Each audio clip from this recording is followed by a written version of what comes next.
Come with me on a 2-day trip to Las Vegas and experience life as a high-limit blackjack player and a content creator. I thought I'd share a little behind-the-scenes look so you can get a taste of what it's like being a high-limit blackjack player and a content creator. You'll see it's not all fun and games. Just kidding, I love every minute of it. So it all starts from grabbing an Uber from my home in Los Angeles. For those of you who don't know, Las Vegas is about a 4 to 5 hour drive from LA, but it's only a 45-minute flight, which means I can get to Vegas faster than most parts of LA. Vegas is basically a suburb of Los Angeles. I live near the airport, so it's a quick 10 to 15 minute drive for me. I've come to love traveling to Vegas exclusively on JSX whenever I can. It's a semi-private airline that has its own hangar, exclusive lounge, and Starlink Wi-Fi. The best part is there's no long waits in security, and you only need to arrive 20 minutes before your flight. The price can be 3 to 5 times as much as a regular flight, but if you book in advance like I did, this flight was around $220 one way, which is totally reasonable for me. Here's my referral code if you want to use it for $100 off your first flight of JSX. I'll also include it in the description of this video. This isn't a sponsored post, but honestly it should be, so hit me up, JSX. I love you guys. Here we are boarding the plane. You walk right out from the runway to the plane, and before you know it, 38 minutes later, we're touching down. The nice thing about JSX is that you land in a private terminal in Vegas as well. It's slightly closer to the Strip, and you can get to the Vegas action that much quicker. I'm staying at Aria this trip, which is an MGM property. For those of you who don't know, MGM operates about 40% of the hotel casinos on the Las Vegas Strip and about 50% of the total hotel rooms. So chances are, if you're on the Strip, you're at an MGM property or across the street from one. If you're a gambler of a certain status, you'll have a casino host. I can explain more about this if you guys want to learn, just let me know in the comments. But a host is someone who's assigned to you and personally responsible for making sure your trips go to your liking. They book your hotels, arrange shows and dinner reservations, car pickups, etc. So my host sent this car for me. You don't need to be a high-limit gambler to get a car sent to you, but if you are, they'll send one for free, like in my case. Now this is a Ross's Boss tip for you, so take some notes. Never take a cab from the airport. A cab is about $35 to $45 after tip, depending on where you're going on the Strip, and a car service is either free or maybe 2 times that. But you don't need to wait in the cab stand. You can get out of the airport much faster. It's just overall more convenient and well worth the price, in my opinion. I love Vegas history, and hospitality workers are great sources of it. My driver was awesome and had some great stories about working directly for Steve Wynn. I don't think I can repeat them here, but man, it was awesome. So when I'm in the car, I'm preparing my first tips of the trip. First, for the driver, yes, this car is comped, but drivers provide great service and they rely on tips too. So don't be stingy, especially when you're arriving in Vegas. You have no excuse. You still have all your money. The other tip I'm preparing here is for the front desk. Now, I'll get back to that in a second, but a little bit about where I'm staying. I'm staying at the Sky Suites within Aria, which is their luxury hotel within a hotel experience. Aria is incredibly nice on its own, but Sky Suites is next level. I absolutely love it here, and this room is fully comped for me, which means it's free, and you can't beat that. For starters, you get your own VIP entrance at the back of the property. Our friendly driver drops us off here, and we're on our way.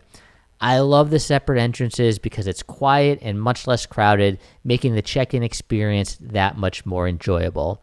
Nowadays, you can check in directly on your mobile app and go to your room by using your key, but I still like to go to the front desk to see if there are any upgrades available. Now, people ask me, why do you check for upgrades if you're already getting a free hotel room? Wouldn't your host just give you the best room available? So yes, this is true. However, I usually book well in advance, and sometimes there are last-minute availabilities that the front desk has access to, and I just like to see what they are. So here we are checking in doing the $20 trick, but we're using a $100 bill to see if we can get upgraded. The other reason I like going to the front desk is because honestly, I just enjoy tipping. I know that tipping culture has gotten out of control in a lot of places, but I really like tipping people directly. People I know who are keeping the money for themselves versus leaving a tip on an iPad to be divvied up by a bunch of faceless workers. So in my opinion, this is a win no matter what. Unfortunately, there was nothing available beyond what I already had. Oftentimes when this doesn't work, the front desk worker will offer to give me my $100 back, but I always tell them just to keep it. It's a tip after all, and I'm happy to do it. Now here we are in our room, and as a content creator, you're always capturing content everywhere. Here I am making sure to capture the room before I forget. I have a video tour of this room on my channel if you're interested. It's really great. The view is awesome. The room is awesome. Everything is awesome. Now that I'm settled in, I get right to work. I start recording a bunch of short form content in the casino, a mix of tips and tricks like how to get free cocktails or which casino games have the best odds.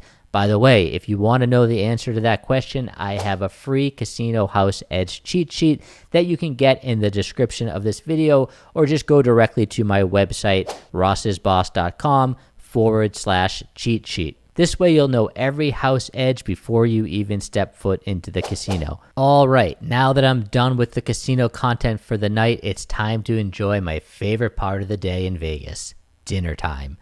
I'm only here for 2 nights, and there are so many amazing restaurants in Vegas. This makes it very tough to pick. I always save Carbone for my last night in Vegas, so that means I have to pick one out of thousands of choices. I'm in the mood for steak, so I pick what I think is a very underrated steakhouse in Vegas. Bavette's, located inside the Park MGM, has an amazing vibe. You can sit at the bar or even a second speakeasy bar they have tucked away in the back. And while I wouldn't call it cheap, it's much less expensive than some of the top tier steakhouses like at the Bellagio or Wynn, and I think it's just as good in food quality. I met up for dinner with my friend and world-class magician Steven Slight. He's always got some amazing tricks for me. How about a flying iPhone? Now that's amazing. Our table wasn't ready, so we sat down at the bar. I always go for a Hendrick's dry martini straight up with a twist. I worked up an appetite from filming all day, so I jumped into this amazing sourdough bread. Look at the size of this thing. There's just the 2 of us, so we have to choose wisely for dinner, and maybe we filled up a little too much on that delicious bread, so we decided to keep it simple. We shared a shrimp cocktail and the 32-ounce American Wagyu porterhouse steak. Wow, look at that. We had to get at least one side, so we went with these great roasted Brussels sprouts. And oh, I had to get a nice rich cab to pair with a steak. Mwah, chef's kiss. We've got a big day tomorrow of recording High Limit Blackjack at the Talon Club at the Cosmopolitan of Las Vegas, so we decided to call it an early night after dinner. Here we are the next morning, and one of the things I do every morning in Las Vegas is go for a long, early morning walk or run. I love being on the Strip when it's quiet and not too hot yet. I also use it as an opportunity to collect more footage. I don't like getting in people's way, and I find early mornings I can record much easier. I wanted to take a look at the progress of the Mirage to Hard Rock transformation. As you can see, they're deconstructing part of the Mirage and building the giant iconic guitar that's synonymous with the Hard Rock brand. This is set to open in 2027, which felt far away when announced, but like everything in Vegas, you blink and before you know it, one hotel is gone and the new one is in its place. All right, now we're back to the hotel room to get ready for the main event. MGM is nice enough to let me record a high-limit blackjack session at one of the coolest high-limit rooms in Las Vegas. This is the Talon Club inside the Cosmopolitan Hotel Casino. The Cosmo is next door to the Aria, so we take a walk over and let the games begin. Today we're buying in for $10,000 and hoping for some good luck, but there's always ups and downs in high-limit blackjack. Make sure you subscribe to my channel to watch the full session. It's a battle. After recording blackjack, we make our way to some of the other properties to film more content. We're out front of Caesar's Palace here, talking about the viral story of one hotel charging $26 for bottled water. Oh, and by the way, if you want to know how to get free bottled water at any casino, I've got a video on my channel giving away that secret. Just gotta subscribe for free. All right, now it's time for my favorite part of the trip, Dinner at my favorite restaurant, Carbone. I've been coming here since the day it opened at the Aria, and I've been hooked ever since. Carbone got its start in New York City in 2013 and has been on a tear ever since. This place has everything I love, an impeccable vibe. Look at this place. Whenever I walk in here, I think to myself, as far back as I can remember, I always wanted to be a gangster. The food is some of the best Italian-American food you'll ever eat. Maybe I'm biased because I'm Italian-American and from the East Coast originally, and I grew up on this food, but man, you cannot miss at Carbone. My recommendation is to come here with a group and go family style so you can try as much of the menu as possible. It's just me and the magician again, so we've got our work cut out for us. They always start you off with some complimentary Parmesan cheese fresh from the wheel, some pickled vegetables, and a little salumi, and of course, a nice basket of fresh bread. Everything is amazing. You can't go wrong here, but here are some staples. We started off with a beef carpaccio that melts in your mouth, tableside Caesar salad, and of course the dish that put Carbone on the map, their spicy rigatoni.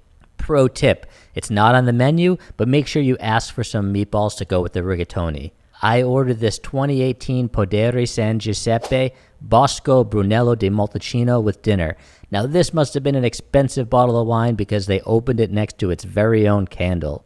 Since we had beef last night for the main, we went with the Dover sole, another beautiful tableside preparation. This is why I love Carbone. They treat you like family. If you come here enough, they'll remember your personal faves, but also try to work in their own touches. The Somm had poured us a glass of Chardonnay to warm up our palate, and our waiter wanted us to try the elote corn as it was one of his personal favorites, both on the house. Now, what's dinner out in Vegas without a little magic? And I win the jackpot.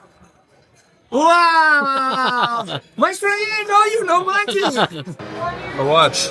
Doesn't work.